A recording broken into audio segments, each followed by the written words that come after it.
voilà deux sujets au programme ce matin sur la causerie matinale. D'abord, nous allons parler des élections communales 2020, les élections à venir. Municipales donc, élections communales et municipales 2020. 5 partis retenus, 3 récalés. Que retenir? C'est bien le thème de cette première causerie que nous aurons. Sanissa Samoa, nos invités sont déjà sur place sur le plateau. Exactement, voilà. Ils sont là, comme vous l'avez si bien dit, Théodule Hunsa. Il s'agit de Ganiou Aïndé. Bonjour. Bonjour. Merci d'avoir accepté notre invitation. C'est toujours un plaisir. Alors, à côté de vous, Abdelkader Achirou, bonjour. Bonjour, bonjour. Théodule et bonjour aux amis téléspectateurs. Abdelkader, c'est ça, tout souriant ce matin. Tout à fait, je suis un peu très gai. Allez, on va y aller. Très bien, alors nous venons tous, en tout cas, nous avons appris depuis quelques heures que la Sénat a donné les résultats définitifs de cette expertise par rapport à l'étude des dossiers de ces partis politiques. Et donc, 5 sont retenus. Il s'agit du Bloc républicain, de l'Union progressiste, de l'UDPN, du PRD, du FCBE. Alors, et 3 autres sont récalés. Il s'agit du PR, du FCBE, le FCDBE, et puis Mouel Bénin. Alors, tout de suite, monsieur Agnidé ou Agnidé Ganiou, alors, quelle lecture faites-vous de ce résultat-là, de ce que la Sénat nous a présenté aujourd'hui? Il faut dire que, à l'annonce donc de ce résultat-là, de filtrage, je veux dire, on est en droit de s'étonner. Parce que, s'inspirant donc des difficultés que nous avions connues lors des législatives passées, oui, le code électoral a été touché.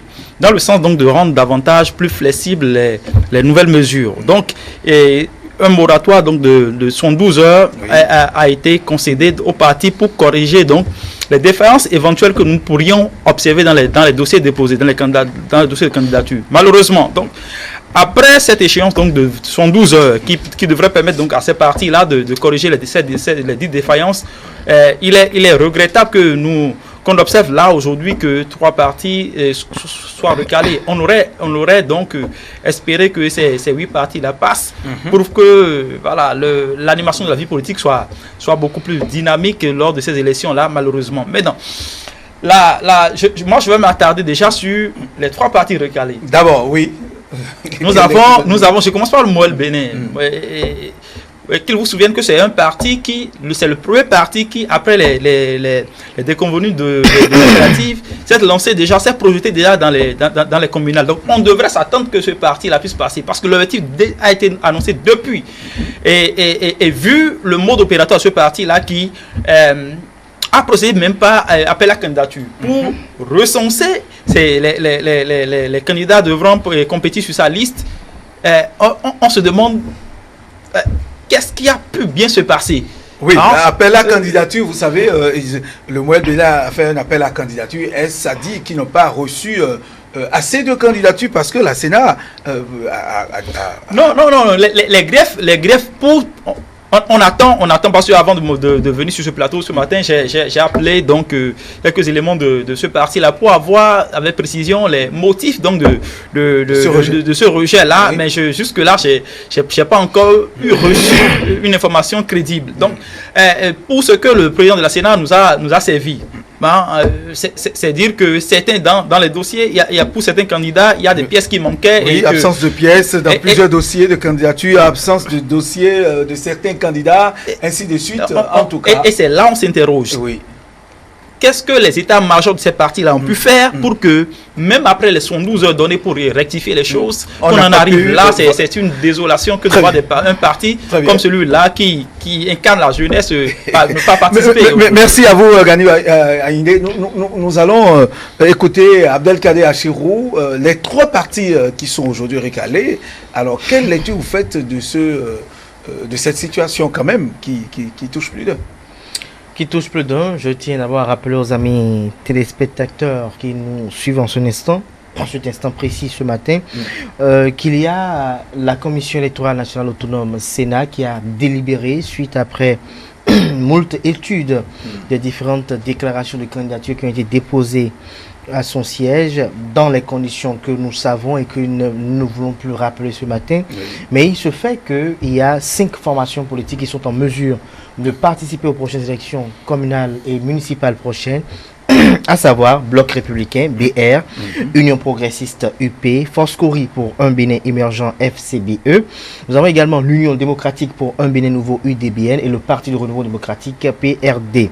Les 3 qui ont obtenu le récépissé provisoire et qui se sont extasiés dès le jour où ils ont tenu ce récépissé provisoire, ne sont pas dans de bonnes humeurs parce qu'ils n'ont pas pu obtenir le récépissé définitif. Et il s'agit de 3 formations politiques: Parti pour l'engagement et la relève PR, Force Cori pour le développement du Bénin FCDB et le 3e parti, Mouvement des élites engagées pour l'émancipation du Bénin, Moël Bénin. Je tiens à vous dire que toute république fonctionne sur la base de tests et lois que les acteurs qui font fonctionner cette république-là se sont dotés, les acteurs qui sont mandatés pour légiférer se sont dotés pour le fonctionnement de cette république. Et donc, il y a des lois qui font fonctionner le système électoral béninois, et donc ces lois demandent un certain nombre d'exigences. Et donc, face à ces exigences-là, la Sénat, rigoureuse au test, a regardé au regard des tests, est-ce que chaque parti politique a 3630 dossiers? Est-ce qu'il n'y a pas des pièces qui manquent à tel ou tel autre niveau? Il y a eu même ce qui a été permis aux partis politiques et qui n'avait pas permis aux citoyens lambda, une étape où il fallait corriger, et pouvoir aller apporter des corrections. Processus, apporter des corrections à votre dossier. Voilà, apporter des corrections et autres. Et on constate aujourd'hui, certes avec un sentiment de désolation, qu'il y a des formations politiques qui n'ont pas pu satisfaire aux différentes exigences de la Commission électorale nationale autonome. Ils ne pourront pas participer aux élections communales et municipales à venir. C'est triste pour ces formations politiques qui étaient très en joie après l'obtention du récépissé définitif et du récépissé provisoire, j'allais dire. On peut se dire que c'est l'occasion pour ces formations politiques de pouvoir aller en elle-même, de pouvoir effectuer des réunions à l'interne. Qu'est-ce qui s'est passé? Qu'est-ce qui a motivé, selon vous, regardez vos analyses? C'est vrai que la Sénat, les raisons n'ont pas encore été officiellement, en tout cas, communiquées. Les partis l'ont reçu, le président de l'Assemblée, le président de la Sénat a dit qu'ils ont les raisons. Qu'est-ce qui, selon vous, en tant de votre position de journaliste et analyste, qui a motivé ces rejets, ces 3 partis politiques? Qu'est-ce qui n'a pas véritablement marché? Non, est-ce qu'il y a... Bon, les raisons sont des raisons qui sont conformes aux lois qui existent et qui sont votées par les députés à l'Assemblée nationale. Et donc, si vous avez déposé un dossier de candidature qui ne répond pas aux normes et qu'il n'y a pas toutes les 8 pièces dans chaque dossier de candidat, et que on voit qu'il y a des candidats qui sont cités, soit peut-être titulaires dans ta circonscription électorale et deuxième dans une autre circonscription électorale avec des doublons et autres, souffrait que la Commission électorale nationale autonome, dans un souci de pouvoir faire un contrôle minutieux, de pouvoir appliquer la même rigueur à toutes les formations politiques, que cette Sénat puisse décider de ne pas vous donner le sésame qui vous légitimise, qui vous permet de pouvoir participer aux élections conformément à la loi et aux dispositions en vigueur en République du Bénin. Je tiens à vous dire d'entrée de jeu que déjà quand les partis politiques se sont présentés à la Sénat, je me suis déjà posé la question de savoir est-ce que toutes les formations politiques qui étaient présentes avaient les capacités de pouvoir fournir les 3630 dossiers fois les 8 pièces par candidat. C'est quand même énorme, c'est du travail. Avec la rigueur liée à chaque pièce qu'il fallait apporter au dossier qu'il fallait fournir. Donc, j'avais déjà des pressentiments à ce niveau donné, lesquels pressentiments et pronostics et prédications n'ont pas été déjoués par la Commission électorale nationale autonome Sénat. Donc, je puis vous dire que je crois fermement que la Sénat a travaillé en toute impartialité. Je crois que la Sénat a travaillé en toute objectivité. Je crois également que les différents acteurs politiques qui se sont vus, qui échouaient à cette étape de l'obtention de récépissé définitif, en leur âme et conscience, pourront, je vais vous dire, pourront savoir véritablement ce qu'il leur reprochait.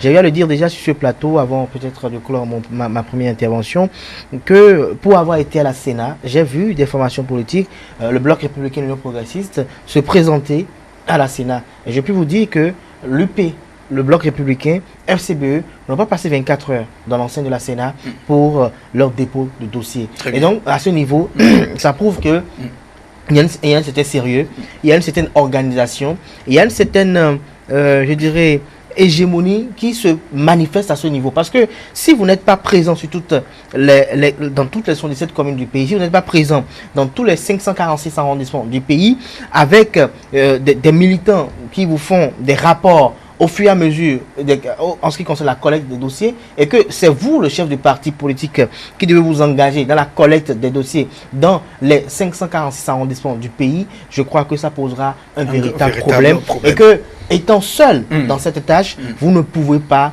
arriver à le faire, à l'accomplir avec efficience, parce que c'est l'homme qui est en train de travailler, non la machine, et même parfois la machine a quelques différences. Il y a que par rapport à cet aspect de la chose, les partis qui ont été recalés ne peuvent s'en prendre qu'à eux-mêmes. Pourquoi je le dis? Parce que, vous savez, aujourd'hui, nous sommes dans une configuration politique où c'est la dure loi de la réforme du système partisan qui est implacable aujourd'hui. Les partis se heurtent à ce système partisan qu'ils ont eux-mêmes réformé, qu'ils ont appelé de tous leurs voeux, ignorant que dans l'application, il peut avoir des réalités irréfutables. Et c'est de ça qu'il s'agit. Abdelkader parlait tantôt de quelque chose d'assez important, de l'estase. Nous avons vu des leaders de partis politiques chanter quand ils avaient obtenu le récépissé provisoire. Ils ont chanté, ils ont magnifié Dieu. Je fais référence au président du Mouel Bénin notamment, qui avait chanté et qui avait même parlé de fumée blanche à ce moment-là. Je rappelle que le récépissé provisoire ne donne pas accès à la participation des élections. Ce n'est que le récépissé définitif, et ils le savent. Ce n'est que le récépissé définitif qui vous permet de participer aux élections.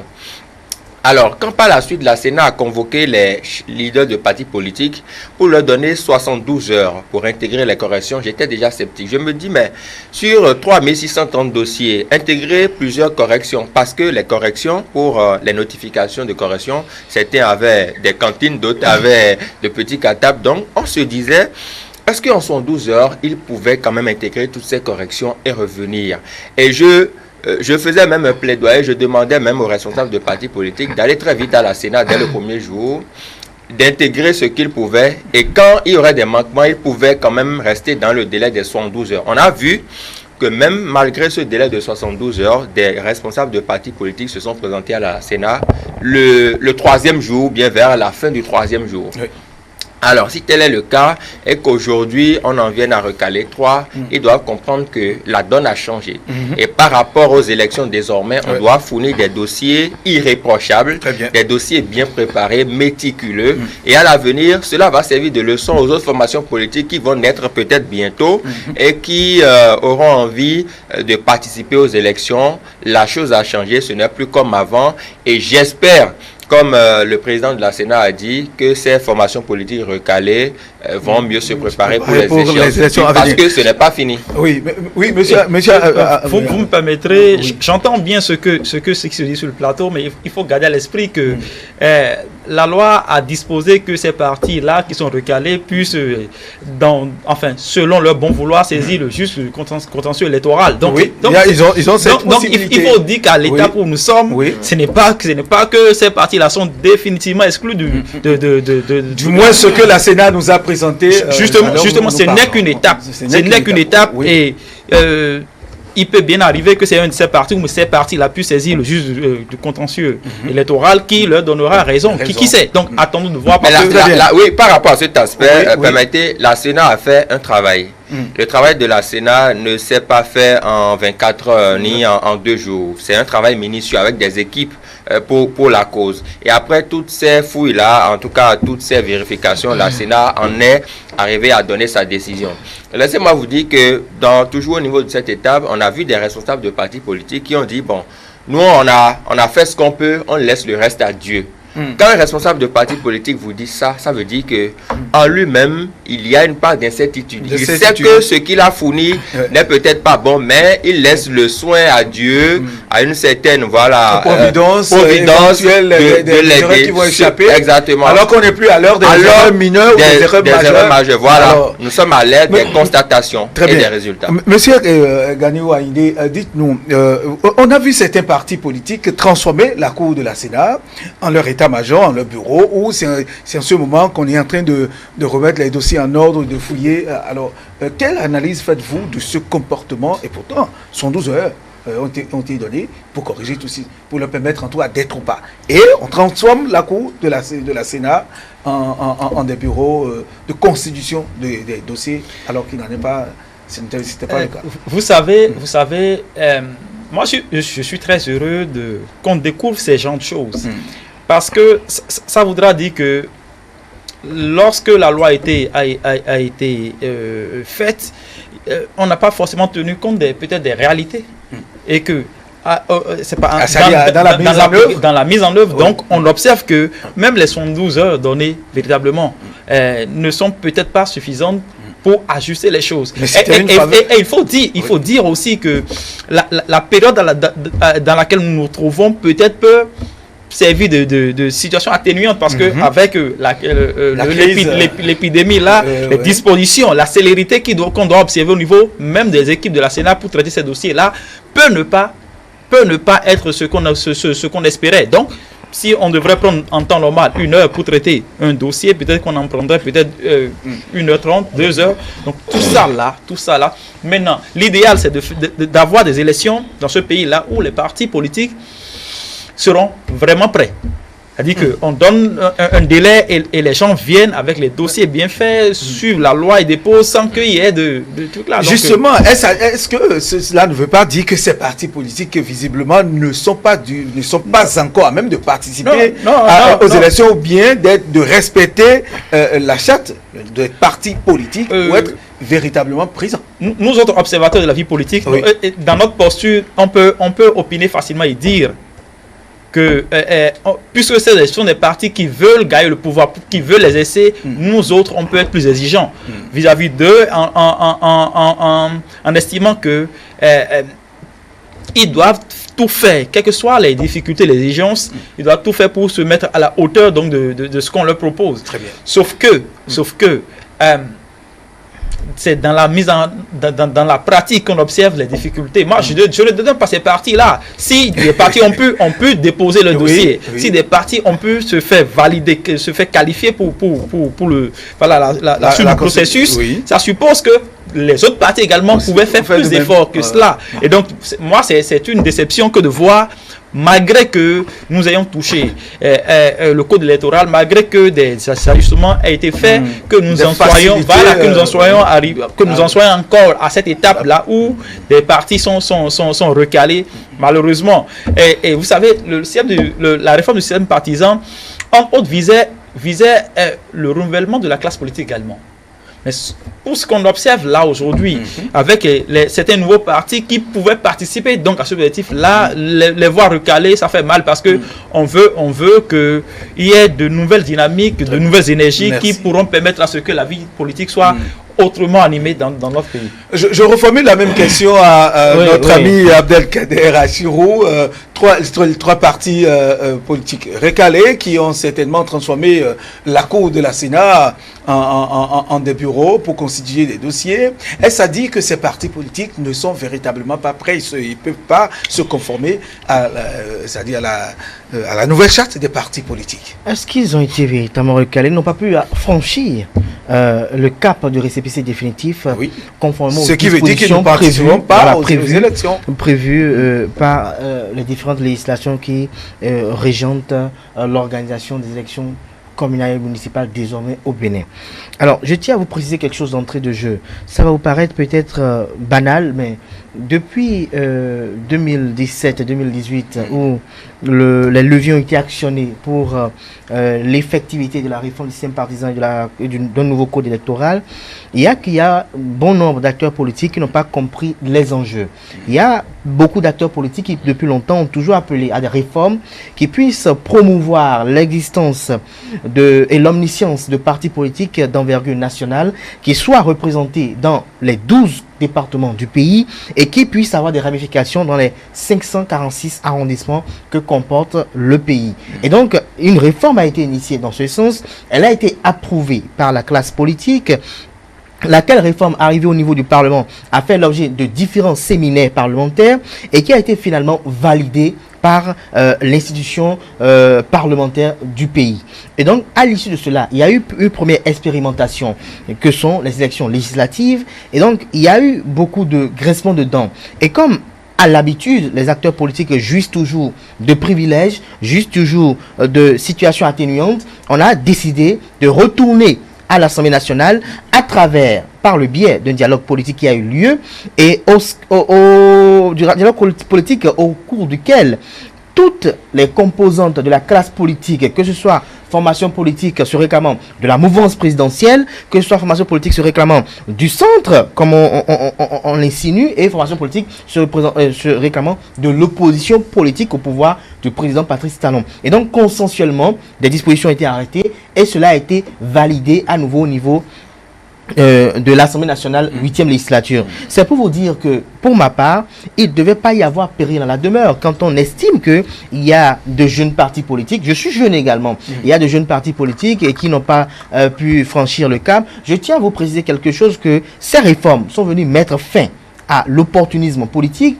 Ces réformes sont venues bannir de la scène politique ces marchandages que nous avons toujours vus par le passé, où des acteurs, sous le coup de leur emprise avec quelques jeunes se disant acteurs politiques, arrivent quand même à agiter des mouvements de foule pour se prévaloir d'être leader politique afin de pouvoir prétester, vouloir briguer peut-être soit un siège à l'Assemblée nationale ou peut-être des sièges au niveau des municipalités. Et donc désormais on a dit il faut avoir 3630 candidats. Si on a une formation politique qui a à cœur le souci de participer aux élections communales et municipales, il fallait s'organiser de très tôt. On a constaté quoi?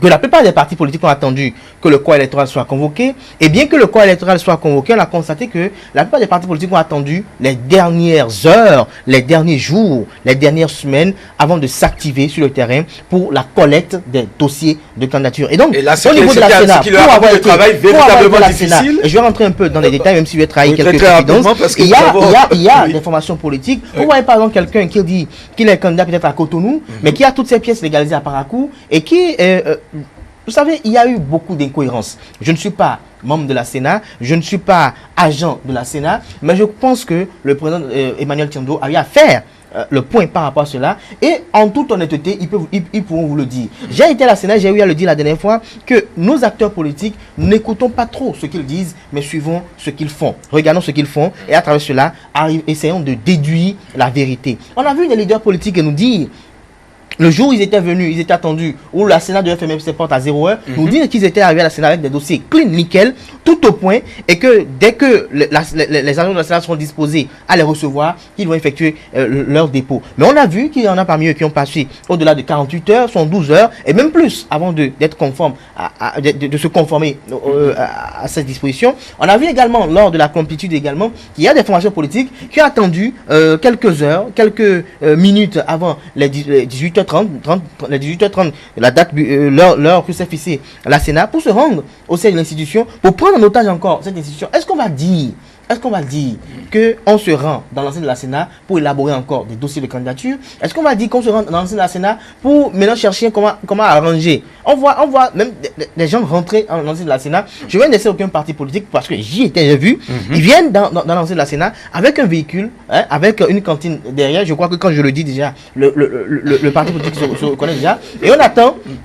On fait un peu de bruit dans la cour pour dire on est prêt, mais on attend un peu la tombée de la nuit pour descendre la cantine et aller derrière et commencer à travailler. Est-ce qu'en ce moment donné, on est prêt? C'est vrai, que les dispositions sont contraintes. Et même ceux qui sont en règle aujourd'hui, qui ont passé le cap, le disent qu'elles demandent beaucoup de choses, mais c'est le vœu de toute la classe politique. Oui. Le président Adrien Mbedi en 2015 l'a évoqué, il a rappelé qu'il faut qu'on aille à des réformes qui nous appellent à des regroupements plus forts. Si nous voulons désormais qu'il y ait des partis politiques, que ce soit issus des partis politiques, des présidents de la République, qui puissent gérer le pays avec beaucoup plus d'homogénéité, alors souffrons qu'il puisse y avoir des réformes contraignantes qui nous amènent, un temps soit peu, à avoir, non pas des leaders claniques qui contrôlent une zone, un fief électoral et qui marchandent cela contre les intérêts des populations sans prendre même leur avis, mais qu'on ait pu savoir désormais des partis politiques à caractère, j'en finirai bientôt, à caractère national, au sein desquels, se manifeste une véritable démocratie où il n'y a plus un seul leader qui estime que c'est lui qui peut positionner tel ou tel à tel endroit. Vous savez, et j'en finirai là, que quand on parle de cette information politique, vous me direz tel de tel, mais je vous donne juste 3, je veux peut-être pas aller très loin, mais je vous donne juste 3. Vous ne me direz pas que le bloc républicain appartient exclusivement à quelqu'un, vous ne me direz pas que l'Union progressiste appartient exclusivement à quelqu'un, vous ne me direz pas que le FCBE appartient exclusivement à quelqu'un, parce que vous êtes en train de voir comment au sein de cette formation politique, il y en a qui décident de l'avenir. Merci à vous, Abdelkader. Alors, Stanislas à moi, pendant que c'est ainsi va la vie, pendant que d'autres pleurent, d'autres se réjouissent de l'autre côté, ces partis politiques qui aujourd'hui sont autorisés à participer donc à ces élections municipales le 17 mai prochain. Alors, quelle lecture faites-vous de ces cinq partis politiques? Quelle analyse faites-vous de ces 5 partis politiques qui viennent de recevoir leur autorisation définitive? Alors, disons que c'est heureux pour ces formations politiques, mais je dois d'abord, avant de répondre à votre question, dire que l'exemple doit venir du haut, du sommet, des formations politiques. Longtemps, on nous a dit qu'il faut prêcher par l'exemple. Prenez un cas tout banal, un enfant qui est candidat au baccalauréat, à l'examen du baccalauréat, et le dernier jour du dépôt des dossiers, il va à l'office du baccalauréat, il dit, bon, monsieur le DOB, attendez-moi, j'irai légaliser mon acte de naissance pour revenir. On ferme le portail. On ferme le portail, il est là, il commence pas à fafouiller dans ses dossiers. Vous voyez déjà ce que ça peut donner. Aucun parent sérieux ne peut accepter que son enfant puisse se mettre dans ces conditions-là le dernier jour du dépôt des dossiers. Aucun parent d'ailleurs. Voilà. Et pourquoi on nous fait observer ces genres de scènes au niveau de la politique, au niveau des politiciens qui savent qu'ils sont censés donner l'exemple. Au moment où on parle de réforme du système partisan. Alors qu'eux-mêmes savent que l'exemple est donné depuis l'euro et qu'au sommet de l'État, le chef de l'État est très rigoureux et que si vous êtes candidat à des élections, alors que nous savons tout ce qui s'est passé lors des législatives dernières, on ne peut plus aujourd'hui faire du laxisme à ce niveau. Ceux-là qui se sont introduits à la Sénat avec des imprimantes, transformer le siège, des photocopieurs, transformer le siège de la Sénat en leur état-major. Cela ne devrait même pas être autorisé. C'était là, cette flexibilité qu'on a connue cette fois-ci de façon en tout cas spéciale. Voilà, maintenant, parlons des trains qui sont arrivés à l'heure. Et là, je voudrais commencer par la seule formation politique présidée par une femme. Parlons de l'UDBN, l'Union démocratique pour un Bénin nouveau. J'estime qu'ils ont fait forte sensation. Je n'attendais peut-être pas Claudine Prudencio à ce niveau. Pas que je la sous-estime, mais j'estime que 3630 dossiers à jour, représentatifs, des dossiers corrects, sans candidats mineurs ou non autorisés, faire tout ça en tant que femme leader politique, il fallait le faire, elle l'a fait, moi je la félicite. On reviendra peut-être sur les autres cas, mais pour le cas de l'UDBN, je pense que c'est un exemple à suivre et tous les autres doivent savoir que quand on est en règle, forcément ça passe. Quand on n'est pas en règle, on reste sur le carreau. Très bien. Monsieur Haïdé, les 5 partis politiques, le PRD, FCBE, UP, BR et UDBN sont désormais autorisés. Alors, en tant qu'acteur politique, qu'est-ce que vous en dites? Déjà, c'est heureux, il faut leur dire félicitations parce que ça a fait évoluer le débat. Nous sommes partis de 2 partis pour les législatives passées pour en venir à 5. Donc ça montre que Il y a une ouverture. Beaucoup de partis politiques. Et on aurait pu avoir plus de 5, voilà. si cette soir-là était en règle. Voilà. Beaucoup de partis ont su tirer le son donc, des difficultés que nous avons connues par le passé. Et aujourd'hui, le débat n'est plus à l'exclusion. Donc c'est déjà heureux. On voit que les deux partis qui avaient pris part aux législatives sont bel et bien présents. Donc oui. ça prouve qu'ils sont toujours dans leur dynamique de progression. Nous avons maintenant les FCBE, un parti que moi je salue parce qu'ils ont connu beaucoup de difficultés, une force de l'opposition, beaucoup de tempêtes, mais ils ont tenu bon. Et donc une félicitation à Hunkwe qui l'a compris finalement. Donc à cause de lui aujourd'hui tout le monde jubile. J'ai suivi sur un plateau aujourd'hui Gaba Yaya s'est extasié voilà. Nous n'allons pas porter un jugement. Non, comme toi, non, mais en fait, je suis content. Le bonheur, je partage le bonheur, c'est ce que je voulais dire.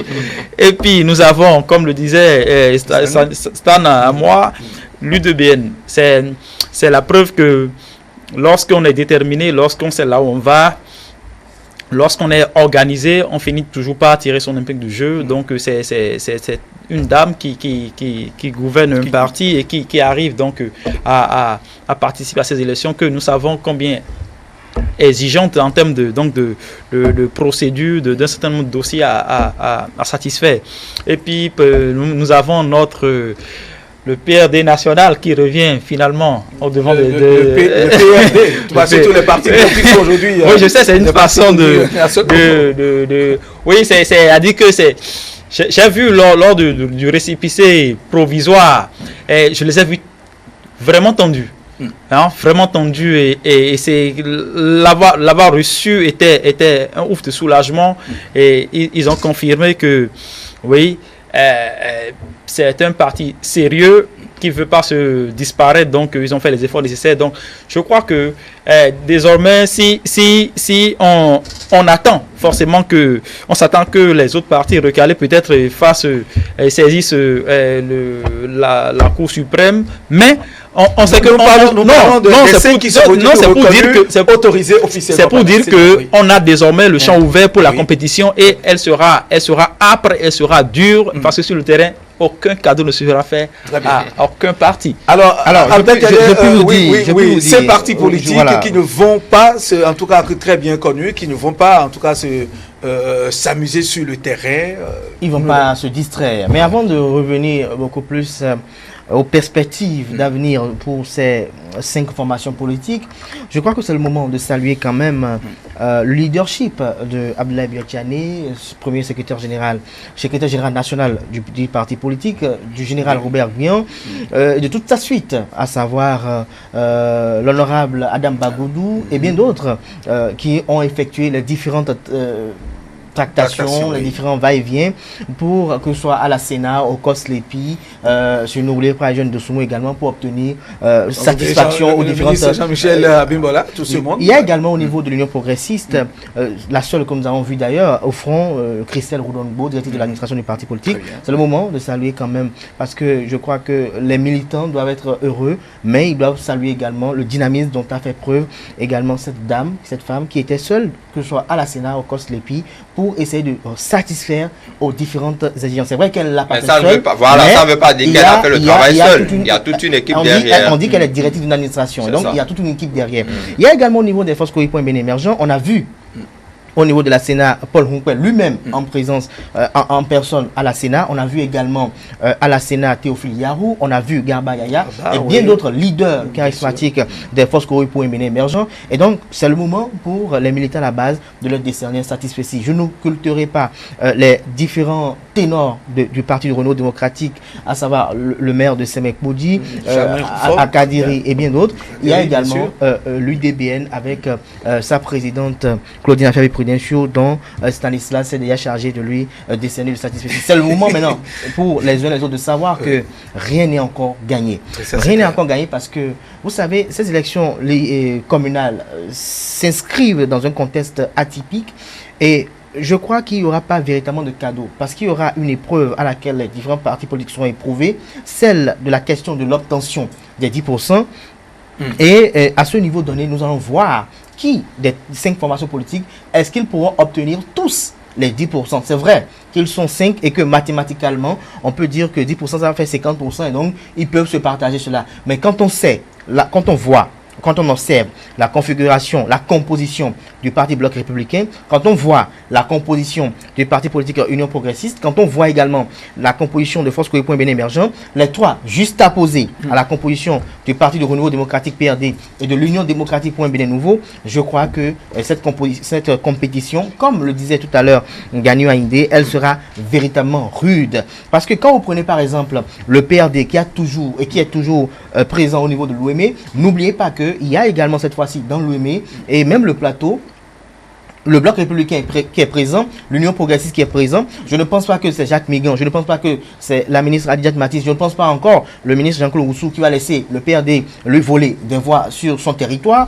Je ne pense pas que c'est l'honorable Augustin Renouay Black qui va permettre au PRD de lui voler des voix sur son territoire. Quand vous allez également au niveau du... Oui, Abdelkader Achirou, nous aurons le temps de revenir sur les forces et faiblesses de ces partis autorisés à participer à ces élections. C'est pour vous projeter un peu, l'ambiance dans laquelle cette compétition va se tenir. Elle sera véritablement rude, mais très intéressante, très alléchante. Elle permettra de pouvoir confronter les programmes, les projets et autres. Et elle permettra aux uns aux autres de pouvoir voir clair dans le paysage politique béninois et savoir qui sont ces formations politiques véritablement qui sont toujours en phase avec les aspirations profondes des populations. Très bien. Merci à vous. Nous allons tout de suite, nous avons encore 10 bonnes minutes à passer ensemble. Le temps d'aborder le second thème de cette causerie matinale. Vous le savez, il y a quelques jours, je dirais mieux quelques heures, le gouvernement, à travers ses ministres, celui de la justice, de la santé, de la communication et tout, ont interdit donc la publicité des produits thérapeutiques sur les médias. Ça devenait trop et puis on dit stop et fin, attention, parce qu'il y avait un décret de juin-juillet 2018 qui l'avait interdit, pourtant ça continuait. Non, je crois que la démarche elle est salutaire, elle est salvatrice d'ailleurs, que aujourd'hui maintenant le ministre de la communication, de la poste et porte-parole du gouvernement, le ministre de la justice et de la législation et celui de la santé puissent se montrer au créneau en synergie pour taper du poing sur la table et je dirais rappeler les patrons d'organes de presse à ce qu'est le respect de cette loi qui est en vigueur depuis un certain temps au Bénin. C'est pour vous dire que il y a, vous n'êtes pas sans savoir même que depuis même l'avènement de la pandémie du coronavirus, il y en a de ces guérisseurs traditionnels qui estiment avoir un remède, il y en a de ces tradithérapeutes qui estiment avoir ces remèdes-là sans un contrôle du ministère de la Santé, sans qu'il y ait une certaine expérimentation de leurs produits. Ce qui est véritablement important parce que nous sommes menacés par une crise qui n'a pas un caractère national, mais un caractère mondial. Et donc, nous ne sommes plus à l'étape des plaisanteries, nous ne sommes plus à l'étape de ce qu'il faut dire que, bon, si vous voulez faire grossir votre verge ou autre, nous sommes dans un état,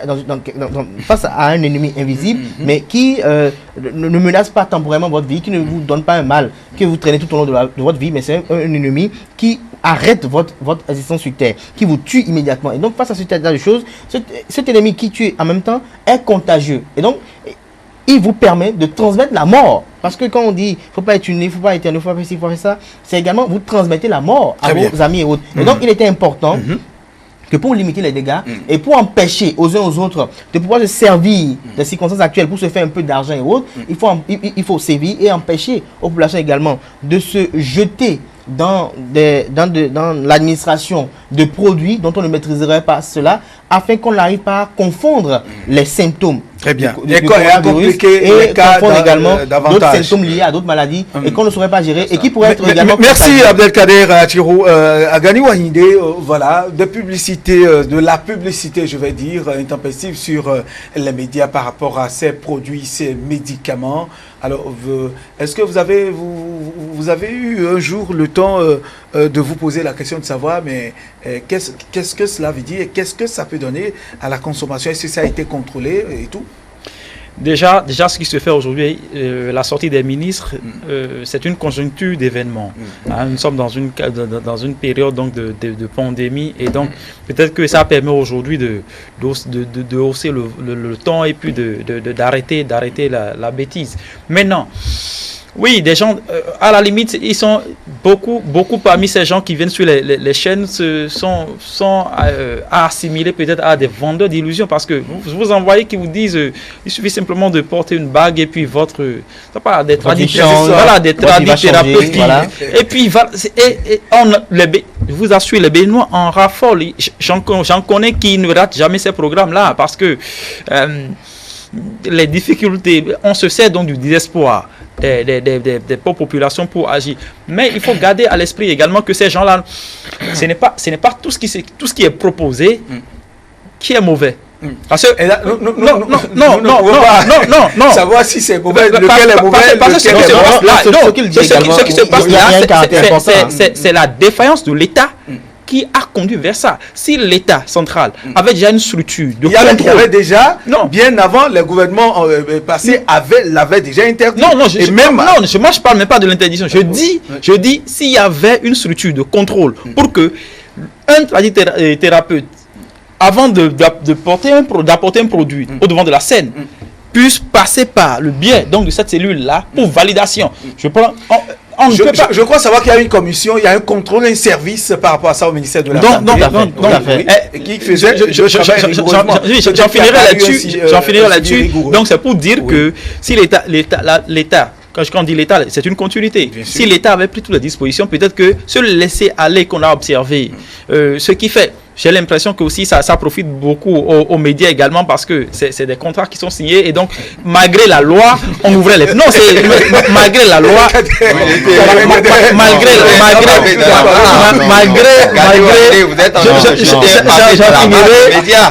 ils savent, les gens de médias savent que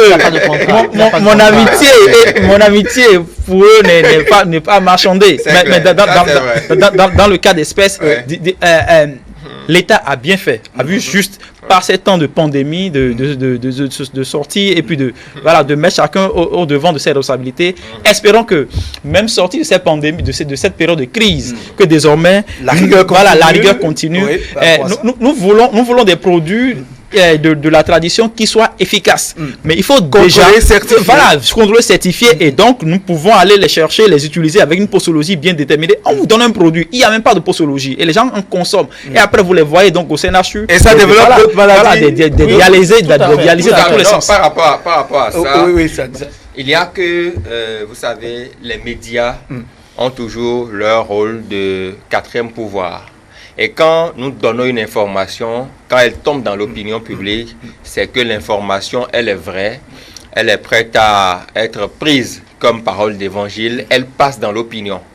Et donc, ces tradithérapeutes-là surfent justement sur cette fonction des médias que nous avons, sur cette fonction de crédibilité que nous avons pour faire passer leur message.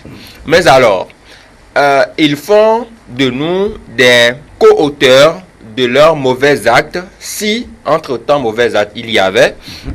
Ils font de nous des co-auteurs d'une propagande mauvaise, parce que justement, si les mots MAUX dont ils se prévalent être guérisseurs ou avoir la science, si ces mots-là n'étaient pas traités et que ça redevient autre chose, ça veut dire que les médias auront participé à faire mourir une partie de la population. Les médias auront participé à décimer la population. Or, ce n'est pas notre boulot. Ce n'est pas notre boulot. Donc, cette interdiction vient du fait que les médias doivent retrouver leur rôle, et ces praticiens doivent se remettre en question. C'est-à-dire, quand vous avez un remède par rapport à un mal, faites-vous certifier au niveau des autorités, des instances légales, au niveau du ministère de la Santé publique.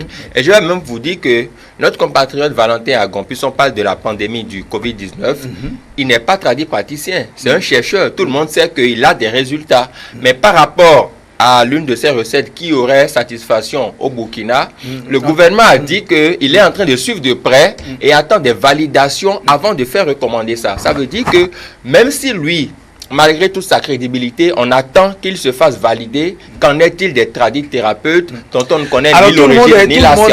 Tout le monde est mis dans la barre. Tout le monde est concerné par cette mesure. Il n'y aura plus de publicité sur les médias pour les médicaments en général et tout. Je vois Abdelkader qui a envie de dire un mot. Nous sommes presque à la fin, très rapidement. Il faut comprendre aux différents téléspectateurs et téléspectatrices qui nous suivent en ce moment que cela a été interdit pour leur bonheur. Et comprendre également que tout produit qui est efficace n'organise pas une communication à outrance autour. Comme le dirait l'autre, je respecte le fait que nous soyons africains et qu'il y en a qui croient quand la médecine traditionnelle, je respecte ce choix-là, mais il faut savoir que la bonne médecine traditionnelle n'est pas celle qui s'installe au bord des voies, parce que les feuilles, elles ont des durées de conservation, des conditions de conservation, et c'est pas au bord des voies sous un soleil, dans un flacon, qu'elle se retrouve. Donc, je crois que l'État est en train de protéger la population. Elle ne veut pas se voir être distrait par une autre crise sanitaire en dehors de celle de la pandémie du Covid-19. Et donc, c'est dans cette importance, cette dynamique également que le gouvernement a pris cette mesure-là. Et comme l'a dit Gagnon Aïdé, c'est très important.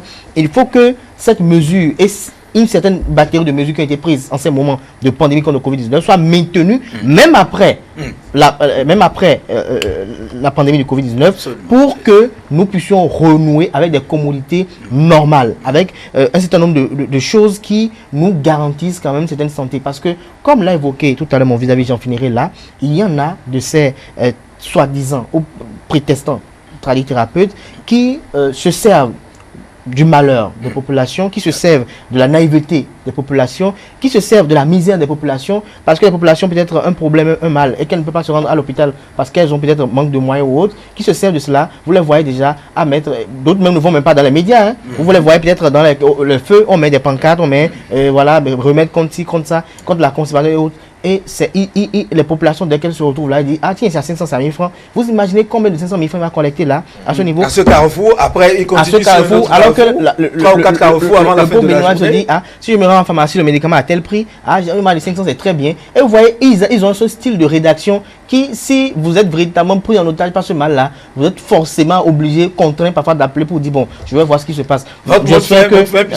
J'espère j'en finirai là, que cette décision sera appliquée avec la dernière rigueur afin de permettre aux Béninois d'être concentrés contre le Covid-19 et qu'on ne soit pas distrait par et contre d'éventuelles maladies, voilà, pas une autre maladie en quelque sorte. Oui, parce qu'il faut qu'on arrive à très vaincre le Covid-19. Je chuterai sur ce propos-là en disant que il faut décerner un satisfecit au gouvernement pour ce qui est fait là. Parce qu'après avoir combattu le système de faux médicaments, la médecine conventionnelle, on vient maintenant mettre en application les lois qui réglementent un peu la pratique donc de notre médecine endogène. Et donc je crois que c'est peu dire que de dire que le gouvernement continue toujours pas poser des pas cohérents pour protéger la santé de la population, parce que là, il s'agit véritablement de la santé publique. Oui, d'une question de santé publique. Voilà. Merci à vous, Agnide Gagnou. Je rappelle que vous êtes acteur politique. Abdelkader Achirou, journaliste à ITV. Merci. Merci. Il a envie, Abdelkader qui a envie de tout dire. Il est très gai ce matin, je l'ai rappelé aussi. J'ai eu une situation ce matin que j'ai rencontré un ami de longue date qui m'a rappelé quelques anecdotes et depuis que je suis sur le plateau, ça me revient à l'esprit et ça me fait marrer parce que c'est des souvenirs d'enfance. Ok, voilà. Merci. Merci à vous, chers invités. Merci d'être restés avec nous. On se dit à très bientôt. À très bientôt. On est disponible. Oui, bien sûr. On aura le temps, en tout cas, de revenir sur toutes ces questions, voir un peu les forces et faiblesses de ces partis et suivre un peu le respect de ces interdictions. Comment est-ce que ça a été respecté du côté des thérapeutes. Merci et à tout à l'heure. Merci. C'est un plaisir. Ça se poursuit ici sur ETD. D'ailleurs, c'est presque la dernière rubrique. Stanislas Samoa. Oui, voilà, c'est avec cette rubrique de la causerie que nous allons mettre un thème à cette émission. C'est bien ça, c'est avec ça. Et le seul message est... J'espère que nous avons repris le cours du direct. Le seul message que j'avais Oui, bien sûr. à l'endroit de nos amis Il y a téléspectateurs. notre réalisateur qui est très impatient, il a envie de Voilà, nous nous avons libérer. dit tout à l'heure, Voilà. c'est que la médecine traditionnelle a sa place. Ouais. Il a même souhaité une synergie d'action entre la médecine conventionnelle et celle traditionnelle. Mais quand vous avez des recettes, faites-vous valider par l'État central et tout ira bien. Merci à tous de nous avoir suivis et on va se retrouver demain, n'est-ce pas? Oui, demain, oui, même vigueur, même énergie, C'est ça. toujours Même avec joie, hein, même en joie, plateau. toujours avec nos téléspectateurs et nos auditeurs, et surtout nos invités. Merci de nous avoir suivis. Très bonne journée à vous tous et à vous toutes.